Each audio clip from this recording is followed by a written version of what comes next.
High command ನಿಮ್ಗೆ ಎದಕ್ಕತ್ತದೆ? ಎಷ್ಟು ರಾಜ್ಯದಲ್ಲಿ ಕಾಂಗ್ರೆಸ್ ಇದೆ? ಸುಮ್ಮನೆ ಹೈಕಮಾಂಡ್ ಹೆಸರು ಹೇಳ್ತಿಲ್ಲ ನಾವು, ಸುಮ್ಮನೆ ಗಂಡಸಲ್ಲಪ್ಪ ನೀವು, ಸುಮ್ಮನೆ ಒಂಥರ ಉತ್ತರದ ಪುರುಷ ಎಲ್ಲದಕ್ಕೂ ಬಾಳೆ ಮಾಡಿ 10 ವರ್ಷ ಆಯ್ತಲ್ರಿ, 10 ವರ್ಷ ಆಯಿತು ಜಾತಿ ಜನಗಣತಿ ಕಾಂತರಾಜ್ ಆಯೋಗ ವರದಿ ಕೊಟ್ಟು ಸರ್ಕಾರಕ್ಕೆ 10 ವರ್ಷ ಆಯಿತು, ಅಲ್ಲಿ ಮುಟ್ಟು ನೋಡಲಿಲ್ಲ ನೀವು. ಈಗ ನಾ ಜಾರಿ ತರ್ತೀನಿ, ನಿಮ್ಗೇನಪ್ಪ ಅಂದ್ರೆ ಒಂಥರ ಅಸ್ತ್ರ, ನಿಮ್ಮ ಬುಡಕ್ಕೆ ಬೆಂಕಿ ಬಿದ್ದಾಗ ಇಲ್ಲ ಅಹಿಂದ ಇಲ್ಲ ಜಾತಿ ಜನಗಣತಿ ಇದನ್ನು ತೊಗೊಂಡು ಹೋಗ್ತೀವಿ, ಬೇರೆ ಟೈಮಲ್ಲಿ ಏನಿಲ್ಲ.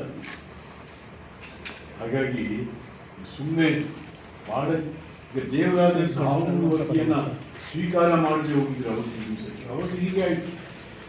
ದೇವರಾದ ಕಾಲದಲ್ಲೂ ಮೊದಲೇ ಅದನ್ನು ಬಿಡುಗಡೆ ಮಾಡಿಬಿಟ್ರು.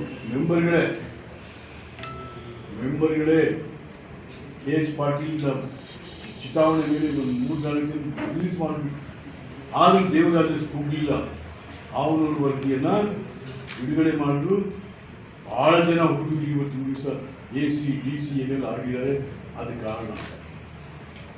ಆಮೇಲೆ ಚಿನ್ನಪ್ರೆಡ್ಡಿ ಇರ್ಬೋದು, ಸ್ವಾಮಿ ಅವ್ರದ್ದು ಇರ್ಬೋದು, ಸರ್ಕಾರಗಳು ಸರಿಯಾಗಿ ನಡ್ಕೊಂಡಿದ್ದಾರೆ.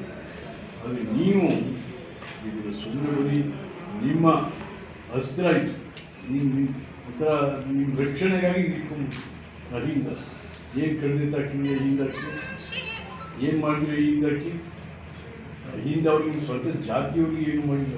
ಕುರುಬ ಸಮುದಾಯ, ಕುರುಬರು ತನ್ನ ಮಾನ ಧನ ಅರ್ಪಣೆ ಆಯಿತು. ನಮಗೆ ಏನು ಮಾಡಿದ್ರು? ಮೆಡಿಕಲ್ ಕಾಲೇಜ್ ಕೂಡ ಕೇಳ್ತಿದ್ವಿ, ಒಂದು ಇಂಜಿನಿಯರ್ ಕಾಲೇಜ್ ಕೊಡಲಿಲ್ಲ ಅವರು.